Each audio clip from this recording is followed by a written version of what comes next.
গুরুর কৃপাহী কেবল। আমাকে একজন অপেক্ষায় থাকতে হবে। এই জন্ম যায় যাবে, পরজন্মের অপেক্ষায় বসে থাকবে। এর নাম হলো ব্রহ্মজ্ঞান। যে আমার সময় হয়নি, উনি যেটা ভালো বুঝেছেন সেটা করে দিতেন উনি, অর্থাৎ ভগবান শ্রীকৃষ্ণ গুরুর মধ্যে যে আছেন গোবিন্দাকে, তিনি যেটা ভালো বুঝতেন। কারণ আমার কোনো সাধনা এখন পূর্ণ হয় না। কারণ একটা চাঁদ যদি একদিন থাকে, চতুর্দশীর চাঁদের তো পূর্ণিমার চাঁদ করা যাবে না, গোল হয়ে গেছে কিন্তু পূর্ণ হয়নি। এটাই হলো আত্মজ্ঞান। তেমনি অনেকে বলবে তুমি এতদিন করে সেবা করছো, এখনো পর্যন্ত তোমাকে দিল না। আমি এখনো পর্যন্ত হয় না, পূর্ণিমা এখন হয়নি, পূর্ণচন্দ্র এখন হয়নি, 16 কলা হলেই তবে গোবিন্দের কৃপা পাওয়া যাবে। হরে কৃষ্ণ। তাই ভগবান শ্রীকৃষ্ণ বললেন অসংশয়, তুমি সংশয় করো না, তুমি সংশয় করো না, তুমি আমাকে আসক্ত চিত্র হও। অর্থাৎ আসক্ত চিত্র, যে মন্ত্র দিয়েছেন সেই মন্ত্র সত্যম, অর্থাৎ সেই মন্ত্রকে তুমি জাগাও, সে বহিঃপ্রকাশ করছো। অসংশয় সমগ্র, সমস্ত বিশ্বে যত পৃথিবীতে যত কিছু সমস্ত গ্রহণ করো, সংগ্রহম সমগ্র মাংসেশ্বর। যোগ অভ্যাস করলে যেরূপ নিঃসংশয় হবে, কোন সংকট থাকবে না। আমাদের এখন সংশয় অনেক আছে সেবাতে, সেই বিশ্বাসটা এখনো পর্যন্ত জাগে নাই, এটা জানতে হবে। আমাদের তো খাবার প্রতি লোভ আছে, বিচারের আমাদের এখন জ্ঞান শূন্য আছে। কারণ যদি ছেলে মেয়েকে যদি একটু দেখা যায়, তাদের কি করতে হবে যে বাবা তোমরা একটু সদাচার থেকে আসো, আবার তার মধ্যে ফুট কাটবে, ফোড়ন কাটবে, বললে ওরা ছেলে মানুষরা এখন খাবে। এই যে ফোড়ন কাটার স্বভাবটা আমাদের জন্মান্তর বাদে পড়ে যায়। কারণ আমি এখন তো হই না, কাউকে হতেও দেব না। এই স্বভাবটা আমাদের খুব নীচ, খুব নীচ। কারণ ছেলেকে ছড়ি ধরেই মানুষ করবে মা বাবা, তার সঙ্গে নাকি সাহায্য না করে যে তার ছেলে মানুষের মারতে হবে, মারতে হবে। বোন মানুষকে মানুষ করা যাবে না, মানুষ করা যাবে ইলেকট্রিক চালক ধরে, কিন্তু তার উপরে বোনটাকেও ফেলতে পারবে না। এই বোনটা ফেলতে গেলে জন্মান্তর বাদ চলে যাবে। কারণ সে যে ভালোবাসা তাকে দেওয়া হয়েছে, তখন সে বনে চলে গেল, কাঁদবে, আমাকে সেখানে খুব ভালোবাসতো, সে তখন সেখান থেকে নেমে আসবে। বোন বনে আছে কিন্তু মানুষ তাকে চলে এসেছে, ডিভাইডেড হয়ে গেল, তখন বোন বনে রয়ে গেল, মানুষ জন্ম সে পেয়ে গেল। এই জন্য মানুষ হলো, সেজন্য ভালোবেসে তুমি তাকে শিক্ষা দাও, আকর্ষণ করো। এটা আমাকে ভালো করে রিসার্চ করতে হবে, অনুভব করতে হবে। ভগবত তত্ত্ব, জ্ঞান তত্ত্ব, জীব তত্ত্ব, কর্মতত্ত্ব, আত্মতত্ত্ব, ব্রহ্মতত্ত্ব, প্রেম তত্ত্ব। অতএব সমস্ত তত্ত্বতে জ্ঞান অর্জন করলে তবে পূর্ণানন্দ, তবে পূর্ণ আনন্দ পাওয়া যাবে। অতএব ভগবান শ্রীকৃষ্ণ বললেন নিঃসংশয়ভাবে আমাকে জানতে পারলে তাহা শ্রবণ করো। তুমি আমাকে নিঃসংশয়ভাবে যদি জানতে পারো, তাহলে তোমার সমস্ত কিছু জিনিস তুমি আমার সম্বন্ধে জানতে পারো। কোনো সংশয় থাকলে ভগবানকে জানা যাবে না, ফসল হবে না, হবে পোকা হবে। জ্ঞানম দেহয়ম, সবই জ্ঞান, মিদম বক্ষাবশেষত যজোগত্যা নেহ অবশিষ্যাতে। শ্রী ভগবান শ্রীকৃষ্ণ বললেন মনুষ্যানাং সহস্রেষু কশ্চিৎ যতোপি সিদ্ধয়ে। মানুষের মধ্যে অনেক মানুষ আছে, অনেক অর্জুন, অনেক অনেক মানুষ আছে। সত্যগুণী মানুষের মধ্যে বিভাগ হবে 4 ভাগ। তমগুণ আছে, রজগুণ আছে, সত্যগুণ আছে। এদেরও 2 ভাগ, ওদেরও 2 ভাগ। সত্যগুণ রজগুণ, রজগুণ হচ্ছে রাক্ষসগণ, তমগুণ হচ্ছে অসুরগণ। তাহলে এরা সংখ্যায় 2 ভাগ বেশি হয়ে যাবে। আরো আছে যক্ষগণ আছে, আরো আছে প্রেতগণ আছে, পিশাচগণ আছে। তাহলে সবই মানুষ। মানুষ হুঁশকারও নেই, আমি কৃষ্ণের, কৃষ্ণ আমার। হুঁশ কারণে আমি কৃষ্ণের, কৃষ্ণ আমার। মানুষ হুঁশ, হুঁশ তার শব্দের সঙ্গে ব্রহ্ম, অক্ষরাং ব্রহ্ম। আমার হুঁশ থাকবে, আমি মানুষ। ব্রহ্মরাত্রি, ব্রহ্মদেব, এই দুটো জিনিসকে জানতে ভালো করে। গীতার একটা সাধন প্রণালী মানুষের জন্য।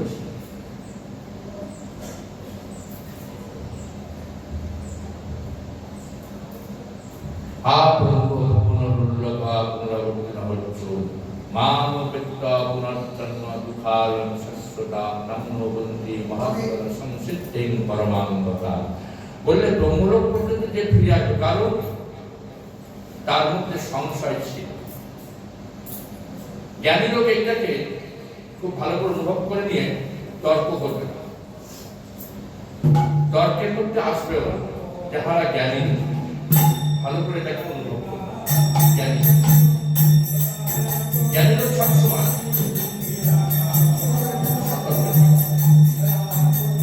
তবে বললে ব্রহ্মলোক পর্যন্ত গিয়ে তারা ফিরে আসবে, কেন?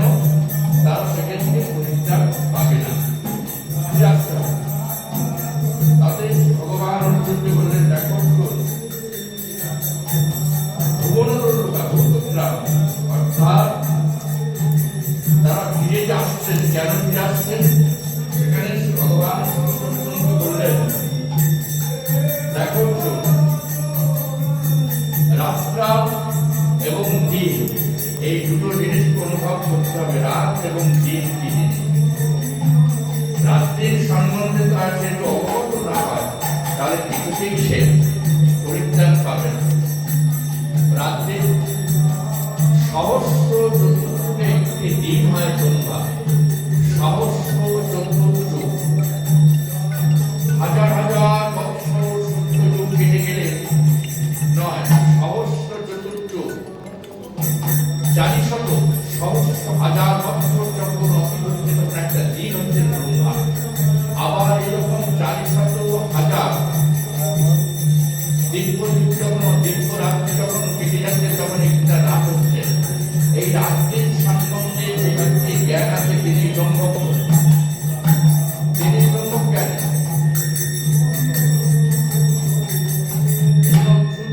ভগবান বাসুদেব বললেন, তুমি আমাকে জানো, আমার কথা তুমি শোনো।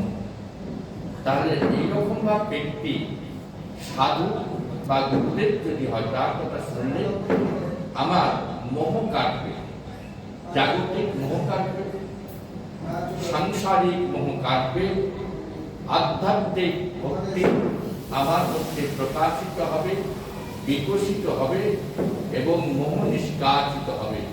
তাহলে যে ব্যক্তি ভগবত কথাতে আসক্তি নেই, সেবা করতে করছে, এই সঙ্গ করলে ছন্দ পতন করবে। এজন্য মোহ ভঙ্গের কথা অর্জুনকে বললে, তুমি নিঃসংশয় চিত্তে আমার কথা শোনো। মনুষ্যের মধ্যে সহস্র সহস্র অর্থাৎ হাজার হাজারের কথা বললেন। যেই রকম বা হাজার হাজার মানুষের মধ্যে কেউ একজন আমাকে যত্ন করে, সহস্র সহস্র অর্থাৎ হাজার হাজার বৎসর ভজন করেছেন। আমাদের তো কেউ পরমায় নিয়ে এসেছেন 60 বছর, কেউ 70 বছর, কেউ 80 বছর, 25 বছর তো অলায় ধরায় কেটে গেল লেখাপড়া শিখতে, এই আড্ডা করতে। তারপর বিয়ে হলো, বিয়েতে 25 বছর আবার কেটে গেল, তার ভজন না করলে না, একটু নয়। ওই ঠাকুর কাছে যেতাম, ছেলের অসুখ করেছে, মেয়ের হয়তো বিয়ে হয়নি, মেয়ে হয়তো পরীক্ষা দিতে পারে, তার জন্য গেলাম। এই করতে করতে ঠাকুর করে যেত, অনেক ঠাকুরকে ডাকছে, মোটেই নয়। সহস্র সহস্র বৎসরের কথা যে বললেন, শুধু বিশ্বাস আনবার জন্য, জানবার জন্য, তা বললেন সহস্র মানুষ, হাজার হাজার মানুষ ভগবানের সেবা করছেন, পূজা করছেন। অর্জুন বললেন, কোন ব্যক্তি আত্মজ্ঞান লাভের নিমিত্ত যত্ন করেন। কি বললেন? হাজার হাজার লক্ষ লক্ষ মানুষের মধ্যে কোন একজন ব্যক্তি আত্মজ্ঞান লাভ করবার জন্য যত্ন করেন, খুব যত্ন সুন্দরভাবে সেবা করেন। তিনি দেখলেন তার বহু সৌভাগ্যের মানে জ্ঞানী গুরুদেব পেয়েছেন, তখন তার সেবা করে, তার পূজা করে। বাড়ির মধ্যে অত যত্ন কেউ করেন, একজন করেন, তাকেও কথা শুনতে হয়, নিঃসংশয় চিত্তে সে সেবা করছে, ভালো করে অনুভব করতে হবে। কারণ সে জাগতিক সব সম্পর্ক কেটেছে, কাটছে আস্তে আস্তে। সে বলছে আমার দরকার নেই কাউকে, কষ্ট হচ্ছে, তোমাকে চাই। কারণ জন্মান্তরবাদে ও অনেক এগিয়ে, আর জন্মান্তরবাদে সংসার অনেক পিছিয়ে। এই দুটোকে মেশালে চলবে না। নবদ্বীপে যে দেখবে গঙ্গা যমুনার জল আলাদাভাবে চলছে, 2-4 মাইল আসার পর তবে সে মিশছে। কারণ গঙ্গা আলাদা ছিল, যমুনা আলাদা ছিল, এখানে খোলার সঙ্গে মিশে গেল। কোথায় যাওয়া রিফ্লেকশন হচ্ছে, সমুদ্রে যখন যাচ্ছে নোনার মধ্যে সব কেটে দিয়ে তার সঙ্গে নীল করে দিচ্ছে। এটা হলো বিজ্ঞান। ভগবান বললেন জ্ঞানম বিজ্ঞানম সহিতম, জ্ঞান এবং বিজ্ঞান এবং অজ্ঞান, এই তিনটি আছে। কিন্তু গঙ্গা যমুনা ওখানে দেখা গেল, এখানে এসে মিশে গেল, তখন অজ্ঞান। আবার ওই অজ্ঞান বেশ কিছুদিন চলছে। অর্থাৎ যে জায়গাটার কথা হচ্ছে, নবদ্বীপ থেকে যখন গঙ্গা ত্রিবেণী সঙ্গম তখন মিশে এসেছে, যখন বোধখানা এসেছে তখন জায়গাটা সেখানে এসে সমস্ত খোলা হয়েছে। এই খোলা চলছে, হাওড়া হুগলি সব পার হয়ে চলে আসছে, উলুবেড়িয়া চুড়িয়া সমস্ত পার হয়ে চলে যাচ্ছে।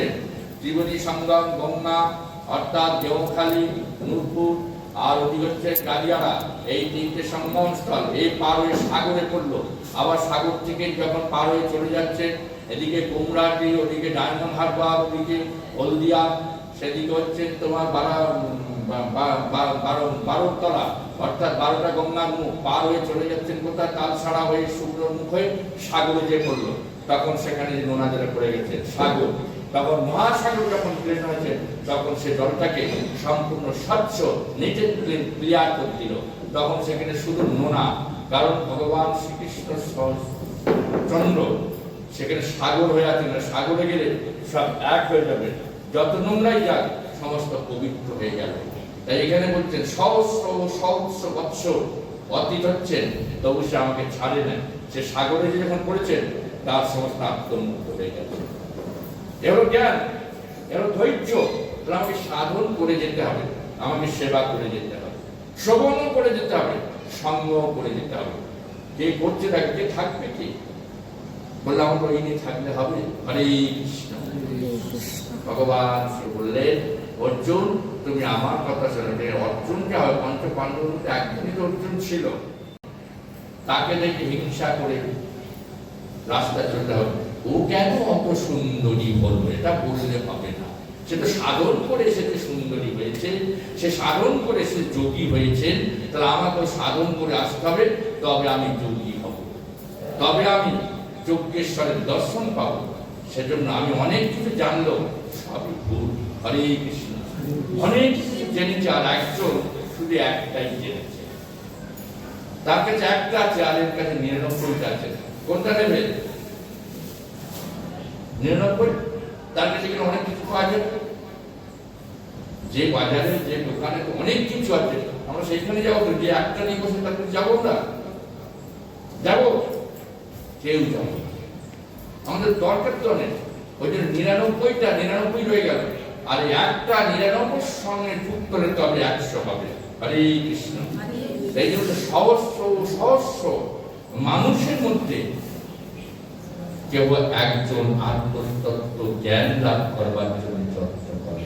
আত্মতত্ত্ব জ্ঞান, এটাকে আমাদের মাথায় রাখতে হবে যে আমাকে উদ্ধার হতে হবে, আমাকে পরিত্রাণ দিতে হবে। এর জন্য দায়ী কেউ নয়, এর জন্য দায়ী সে নিজে, আমি। আমাকে পার হতে হবে, আমাকে নদী আমার কাছে আসবে না, নদী আমার কাছে আসবে না, আমাকে নদীর কাছে যেতে হবে। তৃষ্ণা আমার কাছে, জল দূরে, আমাকে জলের কাছে যেতে হবে। সেই জন্য ব্রহ্মলোক, এখানে জ্ঞান লোক, গুরুদেব হচ্ছেন এখানে জ্ঞান দিতে এসেছে। সেই নিতেন তো ব্রহ্মলোকে যাবে। ব্রহ্মলোক এখানে নয়, জ্ঞান নিতেন তো ব্রহ্মলোকে যেতে হবে, জ্যোতিলোক।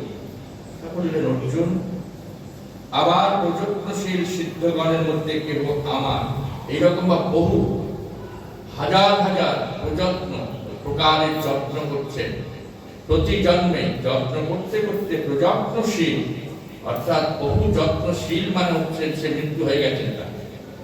প্রযত্নশীল, যে যত্ন করতে করতে সে চলে গেল এই পৃথিবী থেকে, সে পেল না, সে প্রাপ্তি হলো না। প্রযত্নশীল সিদ্ধগণের মধ্যে, অর্থাৎ তিনি সিদ্ধি লাভ করেছেন হরে কৃষ্ণ, তিনি কোনদিন 4 গ্রন্থি মালা না করে, অর্থাৎ 16 মালা না করে তিনি অন্ন গ্রহণ করেন। যে আমাকে 16 মালা করতেই হবে, 4 গ্রন্থি, 4 × 16, অর্থাৎ 16 দিনে 1 লক্ষ নাম জপ করবে। এই যে প্রযত্নশীল, কারণ 4 গ্রন্থি অর্থাৎ 16 মালা করলে তবে তার আত্মাটা স্থির হয় নামে। বলছে এরকম সহস্র যত্নকারীদের মধ্যে কে যত্ন করে নাম করছে, যখন নাম করছে কারোর সাথে কথা বলছেন, যেই নাম সেই কৃষ্ণ, তার প্রতিভাবে সেই কৃষ্ণ নামকে যত্ন করে চলছে। প্রযত্নশীল, তিনি আত্মজ্ঞান, কথা বলছেন, লোক দেখছেও মানা করে না। এখন দেখো অনেকে হাত গুলি নাম করতে করতে যাচ্ছে। গোস্বামীদের একটা বিধান নেই, তুমি ওটাকে গোপনে রাখো, নাম গোপীনাথ, যেই নাম সেই কৃষ্ণ, তার গোপীদের না বলি, মানে বাইরের না। কারণ গোপীদেরই না, মানে বৃন্দাবনে গোপীদের মনের মধ্যে ছিলেন, আর গোপীরাও কৃষ্ণের মনের মধ্যে ছিলেন। গোপীনাথ, গোপীরাও গোপন আর গোপীনাথ গোপন, ভাবের বস্তু।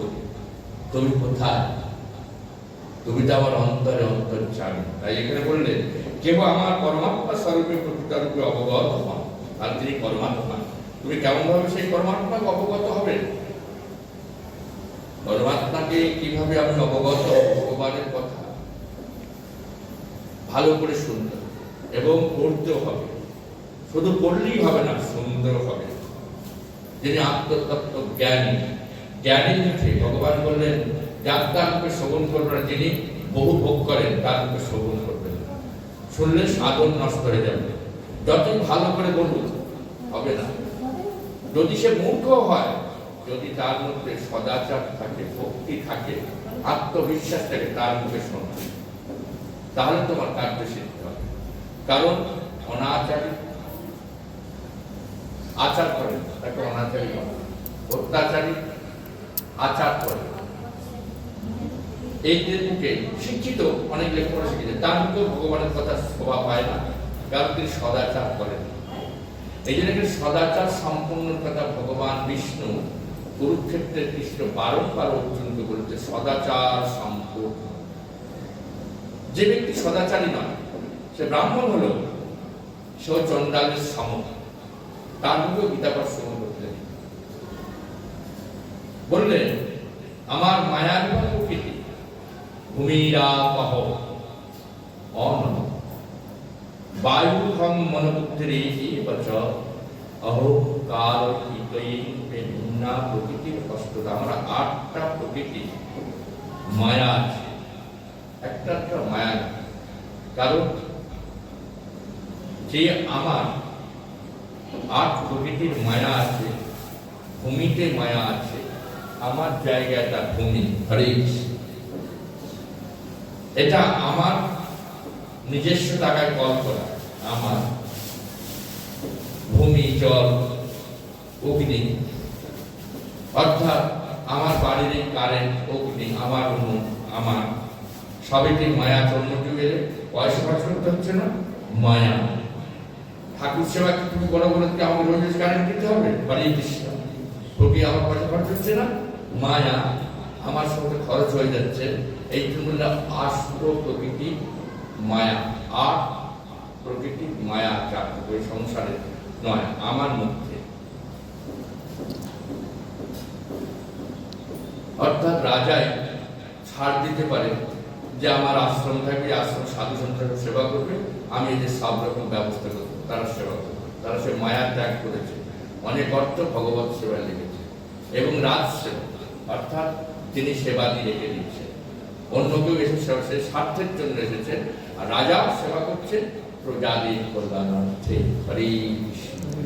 প্রজারা যে কর দেয়, সেই করের পয়সাতেই রাজার সেবা করে প্রজাদের কল্যাণের জন্য। প্রজাতি করলেন, সে যে দেবতাদের সেবা করলেন, দেবতারা টাইমে জল দেবে, বায়ু দেবে, তেজ দেবে, ফসল দেবে।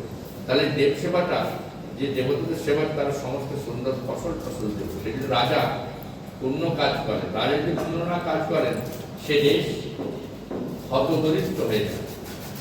তা বললে এই 8টি প্রধান ভাগে বিভক্ত করা আছে আমার মায়া। আমি কোন মায়ের হাত থেকে পরিত্রাণ পাবো রে মা এই সংসারে? মায়া তো আমরা জানি, বলছে ছেলে মায়ের মা ত্যাগ করো, তো ত্যাগ করে যাবে। ভগবান বললেন অর্জুন, ওই কথা না বলে অর্জুনকে বললেন, অর্জুন তুমি অভ্যাস যোগী হও, যে প্রত্যেক দিন তুমি গীতা পাঠ করো, প্রত্যেক দিন নাম করো, প্রত্যেকদিন আমার সেবা করো। বললে না যে ছেলের মায়া ত্যাগ করো, বইয়ের মায়া ত্যাগ করো, বৌমার মায়া ত্যাগ করো, জমি জায়গার মায়া ত্যাগ করো, সব বললেন না, যে তুমি অভ্যাস যোগী হও, প্রত্যেক দিন তুমি আমার সেবা করো। তাহলে সেবা করতে করতে ভালো করে ফলো করো। যখন আমি গীতা পড়ছি, আজকে গীতা পড়লাম, দেখলাম তো 10 মিনিট গীতাতে চলে গেছে। তারপর সেইখানে সন্ধ্যেবেলা আবার নাম করলো, 10 মিনিট চলে গেছে, 20 মিনিট হয়ে গেছে। আবার পরের দিন নয়, আবার রাত্রিবেলা জপের মালা নিয়ে বললাম, সেখানে 1 ঘন্টা হয়ে গেল, 1 ঘন্টা 40 মিনিট হয়ে গেছে। এইরকম ভাবে করতে করতে 1 ঘন্টা 40 মিনিট মায়া তোমাকে স্পর্শ করতে পারছে না।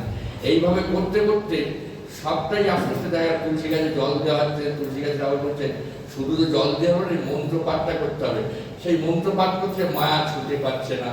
এইভাবে সেবা করতে করতে করতে করতে অভ্যাস করতে করতে দেখা গেল মায়া তোমাকে ছুঁতেই পারলো না। গোবিন্দ তোমাকে বললো না যে মায়া ত্যাগ করো, বললে তুমি অভ্যাস যোগী হও। হরে কৃষ্ণ। কাউকে মাছ ছাড়তে বলে সে কিন্তু সঙ্গে সঙ্গে ছেটা নিয়ে আমাকে মারতে চলে আসে। হরে কৃষ্ণ। বলে তুমি একটা একাদশী করো, কি হবে? বলে একাদশী করে ছেলেটা সর্দিতে কষ্ট নেমে হয়ে যাবে, ভালো হবে। তখন তার ছেলেকে ভালো করে সে একাদশী করতে শুরু করতে বলছে, কার ছেলে দিদি? বলে আগের দিন নিরামিষ করে দেখাতে, তাহলে আগের দিনও ছাড়ালে, একাদশী দিন ছাড়া, তারপর দিনও ছাড়া, কটা দিন হলো? 3 দিন। বলে বৃহস্পতিবার তো তারা খেয়েও নি, 4 দিন। এই করতে করতে তারা সপ্তাহ, বলে 1 সপ্তাহ পালন করে, আবার পরের সপ্তাহে মাসও কেটেই গেল। হরে কৃষ্ণ। ছাড়তে বলা চলবে না, তুমি খাও, খেতে নিষেধ নেই, কিন্তু এই দিনটা খেও, ওই দিনটা খেও। এইভাবে তার মধ্যে থেকে দোষ কাটাতে হবে। শ্রী গোবিন্দ এইভাবে রাস্তাগুলো দিয়ে দিয়েছিলেন যে তুমি সেবা করতে থাকো, অভ্যাস করো। অভ্যাস ও যোগ যুক্তেই নয়, যেটাও অর্থাৎ চিত্তটাকে যদি পরিষ্কার পরিচ্ছন্ন করতে হয়, চেতসা চিত্ত দর্পণকে যদি মার্জন করতে হয়, অভ্যাস করে। অভ্যাস ও যোগ যুক্তে না, চেত স্নান্য গাবে না। এই মন অন্যত্র গমন করতে পারবে না বা সক্ষম হবে না। এই মন আমি যদি সেবা না করে, তাহলে মন অন্যত্র কোথাও যে বসে থাকবে, আর মাথায় যাবে না গল্প করতে যাবে। হরে কৃষ্ণ। কারণ এখনকার বইরা গল্প করার সুযোগ পেয়ে গেছে, মোবাইলটা নিয়ে বসে গেল। আর যার জপের মালা আছে সে মোবাইল নিতে পারলো না, আবার কেউ উপাস করে মোবাইল দেখছে জপ করছে না, হবে না। হয়েছে? বলছে মোবাইল দেখতে কি নাম করো। আরেকজন বলে দিলেন, সে একজন ডাক্তার, বলে তুমি এই বইটা খাও, এটাও খাও। দেখা গেল এই বইটা কিন্তু কাজ, এই বইটা কাজ ওইটাই খাও। তেমনি বলে তুমি জব করতে থাকো, তোমার মোবাইলটা দিয়েছে, নামটা দিয়েছে, কিন্তু বেশি করে নামটা করবে। কিন্তু কতক্ষণ নাম করতে করতে আপনার নামে যদি মুখে হয়ে গেছে, মোবাইল বাদ হয়ে গেছে। হরে কৃষ্ণ। কিন্তু নামকে ছাড়া চলবে না। বলছে মোবাইল ছাড়তে হবে, ছাড়তে হবে না, মোবাইলটা তো ভারী, নামটা ভারী নয়। কিন্তু এই নাম করে যেত, নাম করতে করতে মোবাইল সরে গেছে, নাম এসে গেছে। কারণ কৃষ্ণ হচ্ছে স্বতন্ত্র, মোবাইল তো স্বতন্ত্র নয়। ধরে থাকো মোবাইল, মোবাইল ছাড়বে না, কিন্তু নাম করতে হবে। মোবাইলে যেতে করতে কারেন্ট ফুরিয়ে গেছে বা আপনি অটোমেটিক বন্ধ হয়ে গেছে, কিন্তু নাম তো অটোমেটিক, কারেন্ট নেই, এ চলবে। হরে কৃষ্ণ। নাম করতে হবে, তুমি করে যাও। মহাপ্রভু নাম করে যাও, মোবাইল দেখো, কোনো অসুবিধা নেই। সিরিয়াল দেখো, ভালো করে চিন্তা করো, নামের যেন মুঠি থেকে সিরিয়াল দেখো, তাহলে দেখবে সিরিয়াল জানতো না, কিন্তু নাম জানতো। এই জন্য ভগবান অর্জুনকে বললেন কলিযুগের জন্য অভ্যাস যোগ যুক্তেন চেতসা নন্য গামিনা পরমং পুরুষং দিব্যং জাতি বাক্য অনন্য চিন্তয়ন, অন্যান্য বিষয় তোমার ভক্তি লাভ হবে, তোমার অন্যান্য বিষয় তোমার লীলা স্মরণ হবে। সেজন্য ভগবানের কথাই কলিযুগে অত্যন্ত অল্প সময়ের মধ্যে দিয়েও সমস্ত বিপদ থেকে পরিত্রাণ পাবে ছেলে মেয়ে। এই জন্য বললেন নামকে আশ্রয় করো, নাম আশ্রয়, আশ্রয় লইয়া কাজে খ্রিস্ট নামি তাকে কাজে ত্যাগ করে, অর্থাৎ আশ্রয় নিয়ে বলেন বৃদ্ধি মে পরাম জীবদান মহাবাহ জয়দম জয় জগৎ। হে মহাবাহ, এই অষ্ট ধা প্রকৃতি, আটটা যে প্রকৃতি এবং বিভক্ত প্রকৃতির নাম অপরা প্রকৃতি। যে অপরা প্রকৃতির কথা বললেন, ইহা কিন্তু জড় বলিয়া নিকৃষ্টা। যে প্রকৃতিটা অপরা প্রকৃতি, সেটা নিকৃষ্ট প্রকৃতি। সব প্রকৃতির মধ্যে এই প্রকৃতিটা নিকৃষ্ট প্রকৃতি। আর কি বললেন, যে নিকৃষ্ট যে প্রকৃতি, এইটা প্রকৃতিটা আমার অপর একটি জীব স্বরূপ শ্রেষ্ঠ প্রকৃতি আছে, যার দ্বারা সমুদায় জীব ধারণ করা আছে, সমস্ত পৃথিবীকে ধারণ করা আছে। তাহলে ভগবান একটা একটা স্তরে স্তরে কথা বললেন, আমাকে গীতা পড়তে পড়তে ভগবানের কথাকে সব শুনতে হবে ভালো করে। এই যে কথা বলছেন আমাকে কান দিয়ে শুনতে হবে, ভগবান কি বলছেন, গীতা কি বলছেন। গীতা আমি বলছি না, গীতা হচ্ছেন স্বয়ং ভগবান মুখনিষ্ঠ বাণী। তা বললেন জীবভূতাং মহাবাহ, হে অর্জুন, সমস্ত ভূত আমার অবস্থান করছে। জয়দন ধাত্র জগৎ, এই জগৎকে ধারণ করা আছে, আমি ধরে আছি, ভূতগণ ধারণ করে আছে।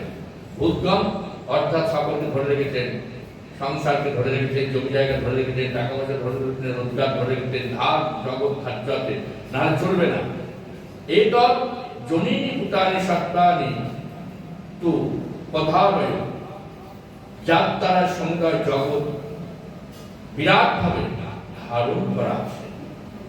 এই জীবিকা পঠিত হইতে স্থাবক জঙ্গল সমুদয় মানুষ জগৎ উৎপন্ন হইতে আছে। এটা তুমি ভালো করে জানবে। যার দ্বারা আমি সমস্ত জগতের উৎপত্তি, সমস্ত জগতের উৎপত্তি আমি, সমস্ত জগতের উৎপত্তি আমি, সমস্ত জগৎ জগৎ আমার মধ্যে আছে, সব উৎপত্তি তিনি। আত্মজ্ঞান এবং প্রলয়ের মূল কারণ। কারণ যখন করতে পারছি তখন আমার মধ্যে ক্রোধের সঞ্চার হয়, তখন লয় হয়ে যাচ্ছে, লয় হয়ে যাচ্ছে, প্রলয়ের কারণ। সেজন্য ভগবান বললেন বাসুদেব, এই ধনঞ্জয় আমার হইতে স্বতন্ত্র শ্রেষ্ঠ আর কিছু নাই, আমি একমাত্র স্বতন্ত্র। তোমার স্বতন্ত্র কি? আমার দেহের মধ্যে আত্মা, মন, বুদ্ধি স্বতন্ত্র। অতএব মানুষ যদি স্বতন্ত্র না হতে পারে, ঈশ্বরতন্ত্র জানতে পারবে না। স্বতন্ত্র, আত্মস্বভাব স্বতন্ত্র। তাহলে আমাকে কিসের জন্য পাঠিয়েছেন, আমি কিসের জন্য এসেছি? স্বতন্ত্র। কথা বলছেন, আমি সমস্ত শুনছি, কিন্তু আমি কোনটা নেব সেটা আমাকে বিচার করে গ্রহণ করতে হবে। সংসারে আমাকে গঠিত রইয়াছেন সমস্ত, আমার মধ্যে সব আছে। রস রস প্রভা প্রণব সর্ববেদীষু শব্দ হে গৌরাসু। হে অর্জুন, আমি জলের মধ্যে রস। জলের মধ্যে যদি রস না থাকে আমরা তাকে গিলতে পারবো না। সরস অর্থাৎ সুন্দর রস। ড্রেনের জলকে আমরা কেউ গিলতে পারবো না। মোটা যখন সেই ড্রেনের জল তাকে গিলতে পারবো না। জলের মধ্যে রস অর্থাৎ যে রস, রসনায় গেলে প্রাণের সঞ্চার। চন্দ্র সূর্যে আমি প্রভা স্বরূপ। এত প্রভা এত জ্যোতির্ময় স্বরূপ একমাত্র আত্মরূপে সেই রূপকে অনুভূতিতে অনুভব করে পাওয়া যায়। ভগবান শ্রী বাসুদেব অর্জুনকে বললেন, চন্দ্রে সূর্যে আমি প্রভা স্বরূপ, অর্থাৎ অন্ধকার স্বরূপ না, প্রভা স্বরূপ। তার প্রভাবে প্রভাবিত বিশ্ব অনন্ত স্থাবর জগৎ মানুষ, আমরা সবাই তার শক্তিতে আমরা প্রভাবিত, তার শক্তিতে আমরা ত্বরান্বিত। তুমি কে? আমি। তুমি আমার মধ্যে প্রভাবিত করছো, তুমি কে? আমি তোমাকে জানতে চাই, আমি তোমাকে অনুভব করতে চাই। তুমি সেই মহাপ্রাকৃত কে? আমি সংশয়ের মধ্যে পড়ছি, হে মহাপ্রভু। যখন আমার মধ্যে অনুনয় আসবে, আমার মধ্যে যখন বিনয় আসবে, বিনীত ভাবে যখন করজোড়ে তার কাছে আমি নিবেদন করব, তুমি কে আমার মধ্যে প্রভাবিত করছো? আমি তোমার জন্য অপেক্ষা করছিলাম, কখন রাত্রের নিশি অবসান হবে, কখন তোমার আগমন হবে। তুমি কি আমার মধ্যে প্রভাব বিস্তার করে আকর্ষণ করছো? আমার মন, আমার জ্ঞান, আমার বুদ্ধি আহার স্বরূপ ওই দিকে ধাবিত হচ্ছে, অন্ধকার থেকে সেরকম আলোর দিকে চলছে। তাই সেই জন্য ভগবান বাসুদেব অর্জুনকে বললেন, চন্দ্রে আমার প্রভাব আছে, সূর্যেতেও আমার প্রভাব আছে।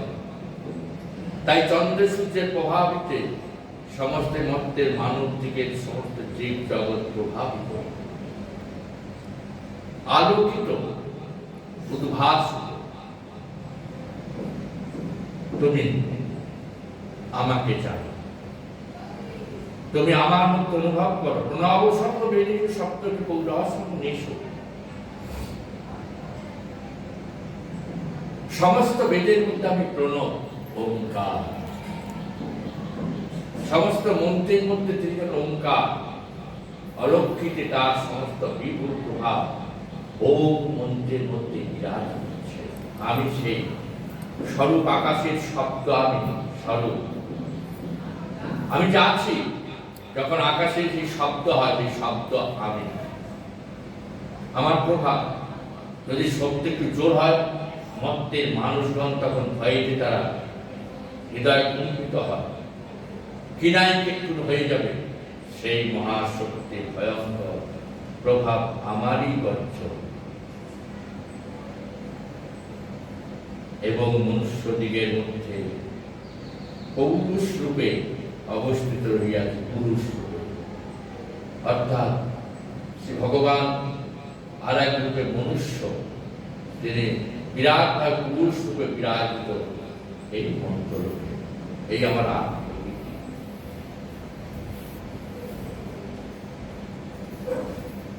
জীবনং সর্বভূতেষু তপশ্চা তপস্বিভূষু বীজং মাং সর্বভূতানাং বৃত্তিপত্ত সনাতনম বুদ্ধির বুদ্ধিমতা বুদ্ধি তেজ তেজস্বী নাম অহম। দেখো তুমি আমাকে সর্বভূতের বীজ, উৎপত্তি কারক এবং সনাতন এবং নিত্য বলিয়া জানো। সর্ব জীবের বীজ, নিত্য সত্য সনাতন এবং বুদ্ধি নিত্য বলিয়া আমাকে জানো। তাহলে মনুষ্যের মধ্যে তিনি সনাতন বীজ, তিনি সনাতন বীজ। কান দিয়ে যে শ্রবণ করছে এটাই বীজ। সর্ববীজং মহম। তুমি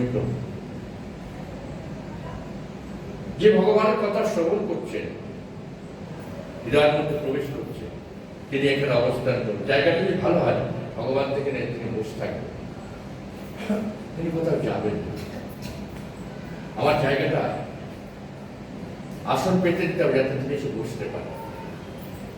তুমি বসবে, আহ্বান, আমরা যে বসেছি আহ্বান করছি, তুমি এসো।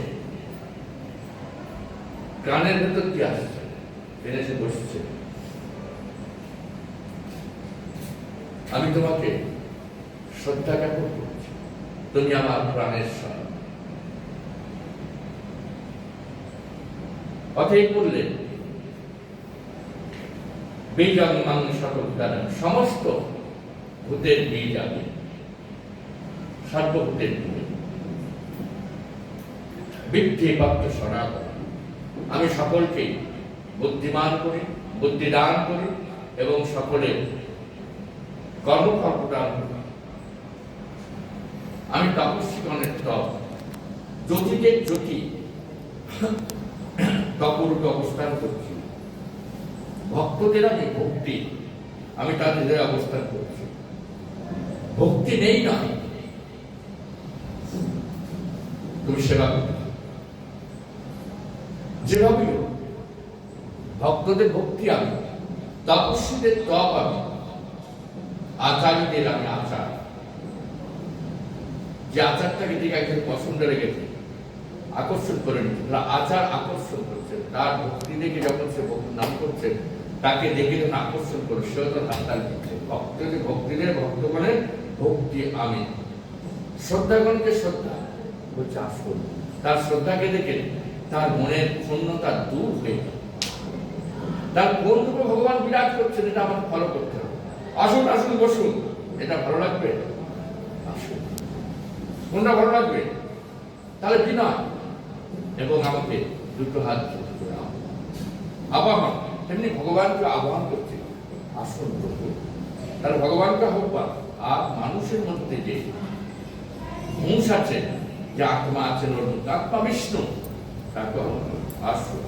এই ও মানুষ আমি দেখেছি, আমি আসলে চেয়ারটা পাতায় বসতে পারতো, আর বসতে বলতে হবে চেয়ার ভেতরে দিয়েছি, শোভা ভেতরে দিয়েছি, বলুন বসুন। মুখে মিষ্টি নেই, মনে সুখ নেই, সেটা মনের জন্য না, বন্ধু নয়। বাড়িতে এসেছে শাওরির মতো বসুন, না বললে না দুটো কথা, আবার থেকে বললোই না। সেও আবার এমন লোক এসেছে বলে না বসে আজকে এখান থেকে চাটা খেয়ে মানে যাবো না, সেও চেপে বসেছে। এ তখন বিরক্ত থেকে দিতে বল বসছে দেখবে চেপে দিবে, তখন বলছে দিদি একটা জল দাও না। সে কথাই বলে তোমরা তো জলও চাইবে, কি করবে, জল দেবে না দেবে না, দিতে হবে। সে চেপে বসেছে যে কখন বাড়ির লোক আসে দেখবো। তা তেমনি যে ভগবানের ভক্ত, সে চেপে বসবে, ভগবান নাই সারা দিন। আমি এখানে ভগবানের ঘাসই পরিষ্কার করতে থাকি, আমি ভালো করে মন্দিরটা পরিষ্কার করতে থাকি, ঝাঁট দিতে থাকি। ভগবানের ভক্ত নেমে এসে বলবে খুব সুন্দর হয়েছে তো, তখন হচ্ছে তুমি যেমনই প্রসাদ পেয়ে যাবে, তাকে বলতে হলো না, তার সেবার ধমকে ভগবান তার ভেতর দিয়ে বলে তুমি খেয়ে যাবে। তা কিছু আমাকে করতে হবে, আমাকে কিছু করতে হবে। তা নাহলে আমি সুন্দর একেবারে দেখো বেনারসি পরে এসেছি, আমাকে ভালো করে গুছিয়ে যত্ন করে খাতির করে মেকিবার করবে, সেটা হবে না। আমাকে গুছিয়ে কিন্তু ভগবানের বাড়িতে গেলে খাতির করতে হবে ভগবানকে। কারণ আমি পয়সা দিচ্ছি বলে মনে করবো আমি কিনাই কি হয়ে গেছি, এটা যখন মনে করবো তার আস্তে আস্তে দিন পুরোবে। এই জন্য ব্রজগোপীরা তারা ঐশ্বর্যকে উপেক্ষা করে তারা কৃষ্ণের কাছে যে বিনীত হয়েছিলেন, মহারাজ নন্দ থেকে দশমকে তারা বিনীত হয়েছিলেন। সমস্ত দেবগণ পর্যন্ত ঐশ্বর্য থাকায় মহারাজ নন্দের পুত্রের বিনীত হয়েছিল, ঐশ্বর্যকে অপেক্ষা করেছিল। ঐশ্বর্য থাক, ঐশ্বর্যের কাছে মাথা নত করেছিলেন না, তারা মাধুর্যের কাছে মাথা নত করেছিলেন। এটা আমাদের বুঝতে হবে। গলায় সোনার হার আছে, কানে দুল আছে, হাতে অনেকগুলো পরাভর্তি আছে, মনে করছে আমি কিনাই কি, ছুরি ধরবে আর নিয়ে নেবে, তখন বলছে আমার সর্বনাশ হয়ে গেল, ভগবান সহ্য করলো নি। আর দেখো ভগবান সহ্য করলে আমার হাতে অত ছিল বলে, তোমার ঐশ্বর্যের অহংকার ছিল, ওগুলোকে সরিয়ে দিল। বলছে আমি ভগবানকে ডাক দিয়ে আমার সাথে চলে গেল,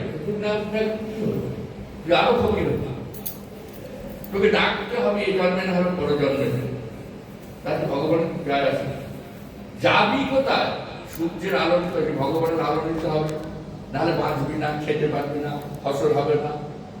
তারই নিয়ে চলতে হবে তোমাকে, তার জল দিতে হবে, তার তেল দিতে হবে, তার বাতাস দিতে হবে, তার ভূমিতে থাকতে হবে। যাবি কোথায়? হরি এর নাম হলো জ্ঞান। তাহলে আমার অহংকারের পতন হবে, ভক্তি উত্থান হবে। ভগবান শ্রীকৃষ্ণ বলম, যারা বলবান তাদের আমি বল, দেহটা বল নয়, আমি তাদের মধ্যে যে আছে সেই বলেতেই, আমার বলেই তারা বলিয়া, বলবানদের বল আমি। বলবতামস্মি কাম রাগ ভূতিতাম। দেখো আমি বড়শালীদের গণের মধ্যে আমি কাম, এত বৃহৎ তার মধ্যে কর্ম আছে, সেই কর্মকে সকলেই বশীভূত এবং স্বীকার করছে, রাগ বিবর্জিত। এবং বলবতামস্মি কাম রাগ বিবর্জিতম, আমার অধিক বল থেকেও সেই বলবানীগণ সেই কাম এবং রাগকে বিবর্জিত অর্থাৎ বর্জন করে আমার কাছে তারা নতস্মে, আমার কাছে বিনীতভাবে তারা আমাকে প্রণাম করে, আমাকে শ্রদ্ধা করে এবং আমাকে নিষ্ঠা করে। আমার অনেক অহংকার আছে, অর্থ আছে বলে আমি অহংকারের মসনদে বসবো, তাহলে কিন্তু আমার পতন পতন পতন। আমার অনেক বিষয় সম্পত্তি আছে বলে আমি গর্বে গর্বিত হব, অর্থাৎ আমার ধুলিস্বাদ ধুলিস্বাদ ধুলিস্বাদ। হরে কৃষ্ণ। তাই এই সপ্তম অধ্যায় ভগবান বললেন, বলং বলবাতমস্মি রাম রাগ বিবর্জিতম কাম রাগ বিবর্জিতম। সমস্ত কাম ক্রোধ রাগ সমস্ত বিসর্জন দিয়ে সেই বলবানগণ ভক্তি বলে বলান্বিত হইয়া ভগবান আত্মসমর্পিত সেবা পরিচর্যা করেছিলেন মহারাজ অম্বরীশ। মহারাজ অম্বরীশ সমস্ত ঐশ্বর্যকে পরিত্যাগ করে তিনি বিনীতভাবে সেবা করেছিলেন। ধর্মাবৃত্ত ভূতেষু কামস্মি ভরতস্য, অর্থাৎ জীবগণের ধর্মের অধিক ধর্মসঙ্গত কাম আমি, যে কাম সেও আমি, সমস্ত কর্ম হচ্ছে আমি।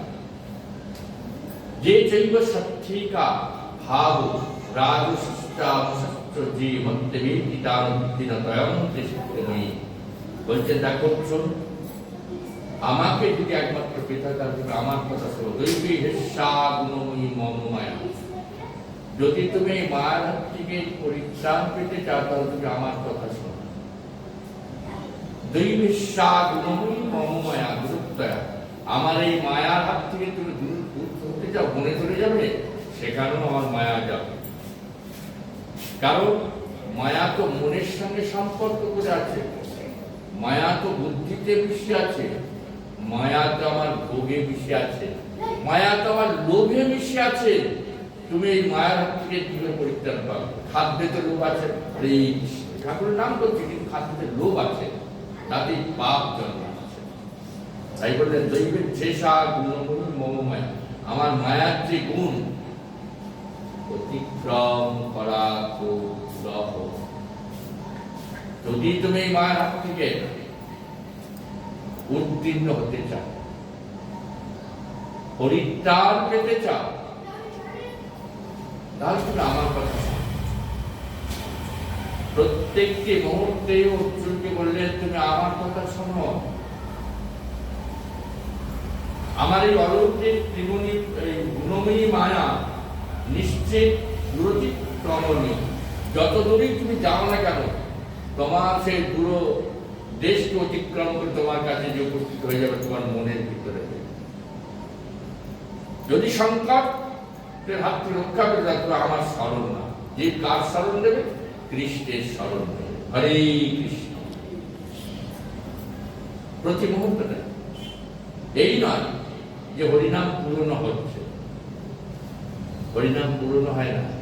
হরিনাম নিত্য নব নব নবনীত, অর্থাৎ নবনীতর মতো সুন্দর এই হরিনাম, এই হরি সেবা, কৃষ্ণ সেবা। এই কোনোদিন পুরানো হয় না, চির পুরাতন, শাশ্বত, সনাতন, অমৃত, অর্থাৎ কৃষ্ণ নাম অমৃত। তুমি যখনই দেখবে যত দিন যাবে তখন 3 ঘন্টা 4 ঘন্টা না ভজন করলে ভজনের স্বাদ পাওয়া যাবে না। কারণ আমার যে ভালোবাসার দিনগুলো, তখন যে ভালোবাসা, কি সুন্দর হাসি, আহা! তখন সেই রাস্তা দিয়ে মেয়েটা যাচ্ছে, যখন একটু হেসেছে আমি যখন পড়ে গেছি, আমার ছেলেটাও যখন হেসেছে আমি যখন পড়ে গেছি একবার। কিন্তু এই বয়সে ওই হাসলো, তখন আমার কাছে বিস্কপ্ত ঠেকছেন। হরে কৃষ্ণ, সেই তো আমি আর সেই তো তুমি। কি ভাব দেখো, অতীতের দিনগুলো আনন্দ, তখন পাগলার মতো রাস্তায় দিয়ে আমরা গান করতে করতে চলেছি। কি সুর, আমরা অসুরের মতন চলেছি গান করতে, নামে ভেসে গেছি। এখন সেই গেছে, সেই গলা নেই। হরে কৃষ্ণ, কি হলো? কে শুনতো সেই গান? সে তো সেই গোপী, সেই গোপ, সেই গোপ আছে, গোপী আছে, কিন্তু এই গোপী হয়ে গেছেন অথর্ব, আর গোপ হয়ে গেছেন অথর্ব। কাজে সেই রস নেন, সুষ্টং কাষ্টং তরু। হরে কৃষ্ণ, ভালো লাগবে? সুষ্টং কাষ্টং তরু ভালো লাগবে, ভালো করে চিন্তা করো। কারণ আগে যদি রস থাকে তবে তো চিবোতে ভালো লাগবে, আর যদি রস না থাকে আগে দিচ্ছে নেওয়া, ছুড়ে ফেলে দেবে না যত্ন করে রেখে দেবে? ছুড়ে ফেলে দেবে। হরে কৃষ্ণ, ভালো করে চিন্তা করে দেখো, তাহলে বুড়োকে আগে দিলে সে চিবোতে পারবে, সে ছুড়ে ফেলে দেবে। কিন্তু যার দাঁত আছে তাকে চিবোতে পারবে। তাহলে আগে রস থাকা চাই। তেমনি কৃষ্ণ ভক্তির যে রসস্বাদ, যে রসনা, যে রসবতী, তাকে সেই রসের জায়গাটাই দিতে হবে। তা কৃষ্ণ হচ্ছে রসসিন্ধু, কৃষ্ণ হচ্ছে রসিক, রস বৈশক, রসপূর্ণ, রসভাব। তার এটা অতীতে যে ভাব ছিল, বার্ধক্য বয়সে সে ভাব থাকবে না, সেটা ক্ষীর হয়ে যাবে, তাকে ঘিরতে পারা যাবে না। ক্ষীর যেমন যদি কিছু নাড়ু করতে ঘিরতে গেলে দুধ খেলে মরণ হয়, কিন্তু দুধটা খাচ্ছে বলে তো দুধ তো বলা, এটা আরে দুধ নয়, দুধটা ক্ষীর হয়ে গেছে, গলায় কিন্তু রস নেই। আগে রস ছিল বলে, তাহলে একে কি করে খাওয়া যাবে? বলে খাওয়া যাবে একে চুষে চুষে চুষে চুষে চুষে চুষে চুষে নিজের ভেতরে সেই রসনার রস দিয়ে তাকে গলাতে হবে, গলিয়ে তাকে যত চুষবে ততই রস পাবে। হরে কৃষ্ণ, সেটা মরে ক্ষীর হয়ে গেছে। হরে কৃষ্ণ। তাই হচ্ছে সাধু সঙ্গ, জ্ঞানীর কাছে গেলে ওই একটু একটু করে যে রস বলবে, রসের সাধন করবে। এই মহাপ্রভু রামানন্দর কাছে গিয়েছে, অনেক ছিলেন, কিন্তু সেখান থেকে রস বইছ। সাধুনন্দ বহুবার কাছে রস ছিল, কিন্তু এই রস ছিল না। সার্বভৌম ভট্টাচার্যকে নেড়ে দিয়েছিলেন, সে তখন আমি জানি না, তোমার উচিত প্রেমিক আছে গোদাবরী তীরে রামানন্দ, সেই একমাত্র কৃষ্ণ কথা জানে। কৃষ্ণ কথা সবাই জানে, সবাই কৃষ্ণ রসস্বাদন করবার মতো সৌভাগ্য নিয়ে পৃথিবীতে আমি তুমি আসি নাই। আমাকে আসতে হবে, আমি আবার আসবো, তোমার কথা শুনবো, তোমাকে ভালোবাসবো। মন, আমি তোমাকে ভালোবাসবো, তুমি আমারই একমাত্র বস্তু, আমার মনই একমাত্র আমাকে আনন্দ দিতে পারে, আমার প্রাণই একমাত্র গোবিন্দকে পাইয়ে দিতে পারে, আমার আত্মাই একমাত্র নিরন্তরের কাছে নিয়ে যেতে পারে, আর কেউ নয়। মনের মানুষ প্রাণ, মনের মানুষ প্রাণ, মনের মানুষ প্রাণ কৃষ্ণ, আর কেউ না। যাকে ভালোবেসে যাচ্ছে সে তো আমার কত সময় দিতে পারবে না, কিন্তু আপনজনকে আমার কাছেই আছে, আমার মন, এগুলো আপন। আমার বউ আপন নয়। তুমি বলছো আমি তোমাকে খেতে বসতে উঠতে, গরমের দিনে আমি তোমাকে কত গরম জল দিয়ে গা পুছে দিচ্ছি, তুমি আমি তোমাকে ভালোবাসিনি? বলছে না, গরমের দিনে গরম জল দিতে হবে তো, না ঠান্ডা জল দেবে? বুঝতে পারছি, গরমের সময় তাকে ঠান্ডা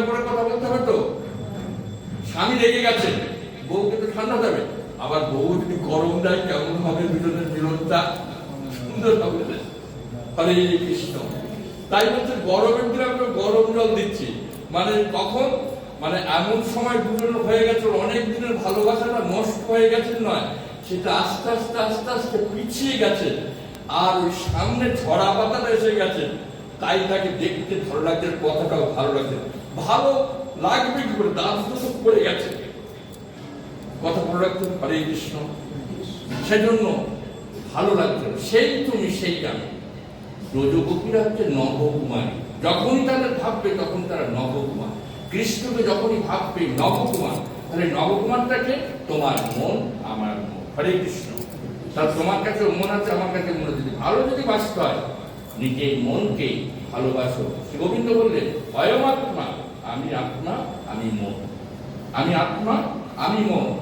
তাতে তোমাকে কেউ পাবে না, তোমাকে একমাত্র কৃষ্ণই পাবে। আর কৃষ্ণকে তোমার কেউ পাবে না, তুমিই পাবে। তাহলে তোমার মধ্যেই কৃষ্ণ আছেন। গুরুদেব যে তোমাকে কৃষ্ণকে দিয়েছেন, তুমি তাকে ভালোবাসো। কারণ দরকার নেই, গুরুদেব নাম দিয়ে দিয়েছেন, দীক্ষা দিয়ে দিয়েছেন, এবার তুমি তোমার ডিউটি করো। তুমি কি চাও? সিদ্ধি লাভ, সিদ্ধিপ্রাপ্ত এই নামটি ভজন করবে। তখন যখন তোমার সমস্ত দোষ কেটে যাবে, তখন তুমি আবার গুরুদেবের ফিরে আসবে। হরে কৃষ্ণ। প্রমাণকে কবি হচ্ছে মুসলমানরা জন্মগ্রহণ করছে, কারণ সে দীক্ষা নেবে, উপযুক্ত গুরু পাচ্ছে। সে তখন গুরু পেয়েছে রামানুজকে, দীক্ষা নেবে। বলছে আমাকে তো দীক্ষা দেবে না, আমি তো মুসলমানের ছেলে, আমি কি করে দীক্ষা নেব? বলছে আমাকে ওই গুরুদেব করতে হবে। কি করলো? সেই মণিকর্ণিকার ঘাটে যে গায়ে সব চাপা চুপি দিয়ে মোড়ার মতো হয়ে সিঁড়ির তলায় পড়ে আছে। রামানুজ তার শিষ্যদের নিয়ে খুব প্রভাতে 4টের আগে চান করতে আসতেন। রথে উনি আগে নামছেন, পরস্পর শিষ্য নামছেন, ওর পায়ে যখন থেকে সিট নামতে যেতে, তখন পায়ে নামবেন, থেকে গেছেন রাম, বেরিয়ে পড়ে চলে গেছেন। আবার যেই পড়ে থাকবে সব দেবতাগুলো চান টান করে আবার চলে গেছে। ওই রাম যে শুনে ফেলেছে এক কৃষ্ণ সর্বাশ্রয়, বেদকে ফলো করে রাম ঢুকে গেল। সেই রাম জপ করতে করতে করতে খুবই সিদ্ধ লাভ করলেন। এবার মুসলমানরা বললেন এই কি হচ্ছে, এটা আমাদের মুসলমান করেছে, এইখানে রাম নাম করবে, রামলীলা বর্ণনা হচ্ছে। তখন তার মাকে যে ওকে এক ঘরে করবে। রামানুজ তখন একটু বললেন বাবা কোথায় মন্ত্র দিয়েছো, কোন বাবা মন্ত্র দিয়েছো, তুমি এরকম হিন্দির নাম করতে? তোমার গুরুদেব অনেক কষ্ট বললেন, আমার গুরুদেব আমার কি করেছি, তুই মুসলমানের ছেলে হিন্দু ভাবে মন্ত্র বলছে আমি নিইনি, আমাকে দেয়নি, আমি নিয়েছি। তখন তাকে ঘরে বলল, তখন মুসলমানরা যে রামানুজকে মন্ত্র দিয়েছে বলছে আমি মন্ত্র দিয়েছি। বলছে হ্যাঁ, তাকে ধরে নিয়ে এসো। রামানুজকে ধরে নিয়ে যাওয়া হয়, কুবেরকে ধরে নিয়ে যাওয়া হয়। বলছে আমি তোমাকে মন্ত্র দিয়েছিলাম, দাঁড়িয়ে বলছে হ্যাঁ নিজেদের মনে করো। বলছে আমার তো মনে আসছে না, শিষ্যদের তোরা মনে করছে একে আমি দীক্ষা নিই। বলছে আমরা তো কোনো দেখিনি, ওকে দেখিনি, মন্ত্র তো দূরের কথা। বলছে আচ্ছা তুমি বলো আমি কিভাবে তোমাকে মন্ত্র দিলাম, কবে দিলাম, কোন জায়গায়? বলছে গুরুদেব আপনি তো আমাকে মন্ত্র দেবেন না, আমি মন্ত্র পেয়ে গেছি। কিভাবে পেলেন? বলছে মণিকর্ণিকার ঘটে আপনি চান করতে গেছেন, আমি মোড়ার মতো হয়ে পড়েছিলাম, আপনার চরণটা আমার গায়ে থেকে গেছে। আপনি রাম বলেছিলেন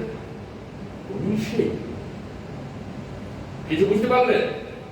তাহলে আমাকে মরা হতে হবে, গুরু মন্ত্র নিতে গেলে আমাকে মরা হতে হবে, জ্ঞান তো থাকতে হবে না। আমার মধ্যে জ্ঞান বুদ্ধি বিবেক কপট শয়তানি থাকলে মন্ত্র নিলে কাজ হবে না, বীজ ফুটবে না। হরে কৃষ্ণ। কি শিক্ষা দিলেন? তাহলে রামানুজ সে মরার মতো হয়ে পড়েছিল, আত্মসমর্পণ, মন্ত্র নেবে, যেই রাম সেই রহিম, অর্থাৎ যেই রাম সেই কৃষ্ণ। তাহলে সে মন্ত্র নেবে, আত্মসমর্পণ। বুঝবো কিনা? তার আত্মসমর্পণ। আমাদের ভেতরে তো মন্ত্র নেওয়ার পর সম্পর্ক নেই। মন্ত্র নেওয়ার পর আমাদের একটা বিচার আছে, এটা দেবো না ওটা দেবো, এই দেবো না ওই দেবো, সেই দেবো না ওই দেবো, দামের জিনিস। আমাদের কাছে অনেক বিচার আছে না, কিন্তু যে মন্ত্র নেবে সে শেষ, অর্থাৎ মৃত্যু, সে রাজা হলো, সে দাস হয়ে যাবে, তার রাজত্ব। হরিদাস যেমন কৃপা পেয়েছিল, সে সব পৃথিবীটাকে দান করে দিয়েছিলেন গুরুদেব বিশ্বামিত্রের চরণে, তবেই না তার মৃত্যু থেকে বাঁচাতে পেরেছিলেন। তাহলে কেমন ভাবে সেবা? এই যে ভগবানের কথা শুনলে সর্বত্র কল্যাণ, ভগবান কল্যাণ, এগুলো শুনতে হবে, এগুলো শোনা, এগুলো হচ্ছে শোনা। শুনলে সমস্ত তামা নষ্ট হয়ে যাবে, সব তামা অর্থাৎ অন্ধকার নষ্ট হয়ে যাবে, আলো পেয়ে যাবে। নামামৃতম রসস্বাদন, ভগবান বললেন বহু নাম জন্ম নাম জ্ঞানবান মন্ত্রতে বাসুদেব সর্বমি ঈশা মহাত্মা সুবুল্লভ। দেখো অর্জুন, বহু বহু জন্ম, যখন সে বহু জন্মের পর যখন জ্ঞান অর্জন করলে, বহু জন্ম এখানে কিছু জ্ঞান অর্জন করলে গুরু পাবে, ভগবত দর্শনতে জ্ঞান অর্জন হলো। বহু নাম জন্ম নাম অন্তে, তাহলে জন্ম নাম অন্তে, জন্ম নাম অন্তে তিনটে কথা আছে। জন্ম হয়েছে এবং নাম হয়েছে, আবার অন্তিম কালেতে পরে ফের জন্ম হচ্ছে, জন্ম নাম অন্তে। শ্রী ভগবান অর্জুনকে বললেন বহু জন্মের পর জ্ঞানবান ব্যক্তি তার প্রতি জন্মে জন্মে ভগবত জ্ঞান অর্জন করে আসছে। তাহলে গুরুদেবের পাঠে সব কাজ হয় কেন? শিষ্যদের জন্য, শিষ্যদের জন্য কাজ আছে বলে অজুহাত দিলে চলবে না। আমাদের সকলের দুটো হাত, কিন্তু একটা করে হাত এই কলিযুগে বেড়ে গেছে, অজুহাত একটা। হরে কৃষ্ণ বলে কাজ ছিল, তো কার জন্য আমি শুনতে দিচ্ছি নাকি? নিজে দুঃখিত না যে আমি যেতে পারলাম না, অনুতপ্ত হতে পারলাম না, আমি অজুহাত দিয়ে দিলাম। এটা যে যায় তার মতো মূর্খ এই সংসারে কেউ নেই। আমাদের অনুতপ্ততা, আমি আসতে পারলাম না, আমি সৌভাগ্য থেকে বঞ্চিত, আমাকে ক্ষমা করবে। আমরা ক্ষমা প্রার্থী নয়, আমরা অহংকারের মশনাতে বসে আছি, না গেলেও হবে। আসতে পারবেন না কেন? বিয়ে বাড়ি করেছিল, আমাদের কাছে ভগবানের যোগ্যতা বড় না, বিয়ে বাড়িটা বড়। হরে কৃষ্ণ, একেবারে জাগতি। এদিকে ভগবান শ্রী অর্জুনকে বললেন তুমি আমার কথা শোনো। তাই সে ভগবানের কথা শুনতে গেলে আমার এই দিনে আছে রূপ যা সমস্ত আছেন আমি যাব। কারণ রাবণ মরবার সঙ্গে বলে গেছিল আগে ধর্ম, তারপর কর্ম। তুমি আগে ধর্ম করে নেব, রাম বলে গেল। আমি সেই বাক্য বলেছিলাম কাল, তাই আমার কাল এগিয়ে আমাকে খেয়ে দিল। কিন্তু আমি যদি সঙ্গে সঙ্গে লেগে পড়তে পারে, কাজ আমার সম্পূর্ণ হয়ে গেল। কারণ ভগবান যখন দিন দিয়ে দেবে আর অপেক্ষা নেই, যাই থাক যাই করতে আমি লেগে পড়ব না। শুভ কর্ম আগে, অশুভ কর্ম পরে। যে ব্যক্তিটা বুঝতে পারবে ভগবান তার প্রতি প্রসন্ন হয়ে যাবে। বললেন এইরূপ বিবেচনা করি আমাকে প্রাপ্ত হয়, সুতরাং সেই রূপ জ্ঞান সম্পন্ন মাত্রা এই সংসারে সুদুর্লভ। এরকম জ্ঞানবান ব্যক্তি সংসারকে জ্ঞানী আছে অনেক, সুদুর্লভ জ্ঞানী নেই। অর্থাৎ সুদুর্লভ জ্ঞানী বারংবার পায়ে যাবে ভগবান গীতাকে দর্শন করলেন। হরে কৃষ্ণ, হরে কৃষ্ণ।